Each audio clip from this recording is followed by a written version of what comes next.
Alright. Glorious triumph! Gloriously triumph! Alright. Amazing purpose! Alright. I am Fit Nerd of Superheroes Ultimate, and I am burdened with glorious purpose. Let's talk about the first episode of Loki!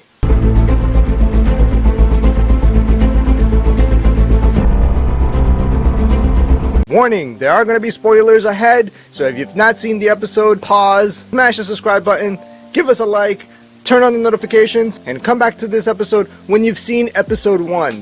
Some people have seen episode 1 and 2, we're just going to be discussing episode 1 here. Now I did go over to IMDb, which is showing at a 9.1 rating, which means this show is absolutely excellent already from the first 1 and 2 episodes. There are people that actually got to see the screening, which showed 2 episodes. All of the rest of us get to see only 1 episode per week, so we're gonna have to wait until next week. Alright, so let's discuss what's gonna happen with WandaVision and her being a Nexus being.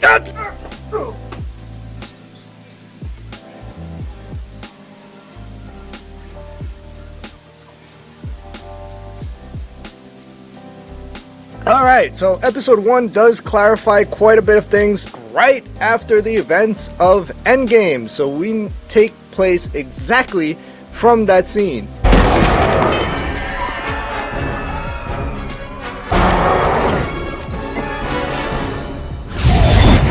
Kudos to Marvel Studios for that really cool throwback scene of Loki being tossed into the desert and having scrap all over him. This was totally a throwback to the first Iron Man movie where Iron Man got tossed into the desert. We finally get some answers as to all of the time traveling that occurred in Endgame, and apparently it was supposed to happen and wasn't affecting all of the multiverse.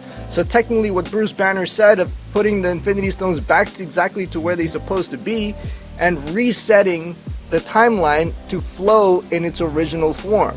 Now the extra variant or variable that wasn't supposed to occur was when Loki grabbed the Tesseract, broke out of the time stream that was okay with the TVA, which is kind of weird because technically there's 3 giant lizard people, men, beings, things that are controlling the entire universe and are basically severely OP, like very OP, like the gods are basically chess pieces to them. And we start out the episode with Loki getting captured by the TVA for committing time crimes. Now I must say that I actually really like the way that this episode is written and shown to us, because it's basically, we are literally like Loki trying to understand what the TVA is.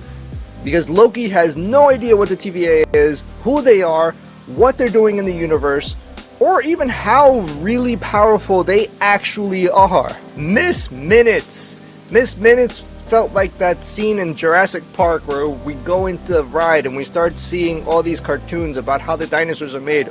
Miss Minutes goes and explains that there were many different types of timelines and they were all at war with one another. And with all these timelines going at war with one another, the 3 timekeepers that we keep seeing, these lizard looking people, they created the sacred timeline. Now we did get hints of the timeline like this explained to us in Endgame when the Ancient One was talking to Professor Hulk and showed us the time stream. What she was actually showing us is exactly what Miss Minutes is trying to describe to us, which is called the sacred timeline. And when she removed one of the stones out of place, it branched off and created a completely different timeline, which is exactly what Loki did when he took the Tesseract from that moment in time, which ended up giving us this entire series, which is awesome, so yay! And Miss Minutes did mention the nexus of time. She did mention that there could be a madness of time, and everything that was in there really just computed to the title of the second Doctor Strange movie, which is Doctor Strange and the Multiverse of Madness, which is going to be focusing on the Nexus being of Wanda Maximoff. Yeah, there's a lot to digest in this episode. My brain hurts! Agent Mobius or as we know him in the comics as Mobius and Mobius, I'm Agent Mobius, by the way.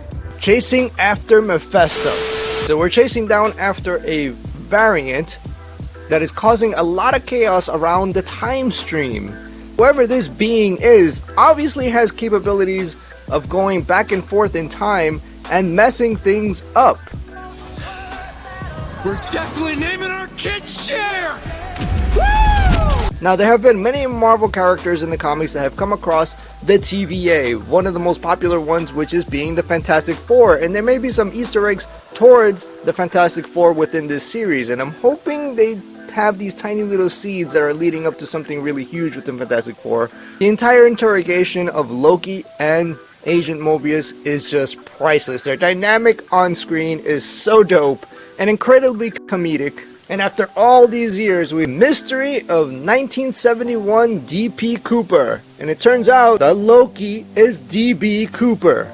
And for those who don't know, D.B. Cooper is an individual who hijacked a plane and held it for ransom and collected $200,000, which is equivalent to over $1.3 million today, which after took off with 4 parachutes and then just disappeared. And the investigation went on for over 45 years. It was never solved as to who this mysterious D.B. Cooper guy is. And it turns out that it was just a random bet between him and Thor. Now, this was so surprising that even Agent Mobius was actually surprised about it. Did you guys see that tiny part where Peggy Carter was actually getting arrested? I don't know if it was actually Peggy Carter, but it very much looks like her, especially since Chris Evans, Captain America, went back in time and stayed there, thus making Peggy Carter get arrested by committing time crime. But it would make more sense if Captain America was the one that got arrested, since he went back in time and didn't go back. So what exactly is the TVA? Well, the TVA is Time Variance Authority, which exists in the null time zone. Yeah, null time zone. I'm pretty sure they're going to go a little bit more in depth as to where exactly in the universe they really exist. The Time Variance Authority is an infinitely vast bureaucracy that governs a significant number of realities in the ever-growing multiverse. The organization has dedicated itself to keeping tabs on every reality that exists. Okay, let that sink in. Every single reality. The entire multiverse. The multiverse is supposed to be infinite amount of multiverses. Yeah, they're pulling the strings on all of that. It controls a temporal dominion which is approximately 2 or 3 times as large as Kang's temporal empire. And for those who don't know, Kang is one of the most powerful villains that the Avengers have ever come across. I don't even know who you are. And there's a big chance that we're going to see our first look at Kang within this actual series. Whoa, this is heavy. And if you're wondering about where all the employees come from, well, all the employees are born and bred specifically to complete their functions. Every employee in the TVA has a lifetime employment. And you thought your job sucked. It is an organization of faceless bureaucrats. Most TVA employees are cloned from the same genetic stock to reduce disputes and improve efficiency. Now, to really think about how strong the Time Variant Agency really is and the beings that work there, the scene where we get to see a buttload of Infinity Stones in a drawer and they're used as paperweights. As we stated before, the Time Variant Authority is in the null time zone. Now, since they're in the null time zone outside of an actual universe, it renders all of the Infinity Stones from that certain universe completely powerless. So they don't work outside of their universe, as the Ancient One stated.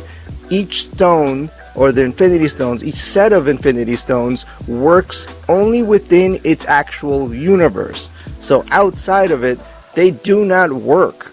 In fact, they have been taken outside of the universe at times in the comics and they were completely powerless, which, exactly like the guy said, they can be used as paperweights because they're completely powerless. They are useless in the zone that they are in.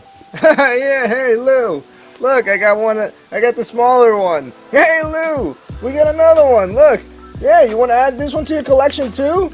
I'll trade you one of the green ones for that one, so I can have 2 purple ones. I don't know about you guys, but this is definitely my cup of tea. The Loki show is definitely a one-up for Wanda and Vision and Falcon and Winter Soldier. And yes, I did love those series, but this one is just literally explaining about everything that is outside of the MCU and the real OP beings, these 3 lizard dudes, the Timekeepers, are really pulling the strings of everything that is happening in the universe. You guys know what to do. If you liked what you saw here today, smash that subscribe button, give us a like, turn on the notifications, and I'll see you in the next. This is Fit Nerd, over and out. What do you mean you got the gold one, Lou?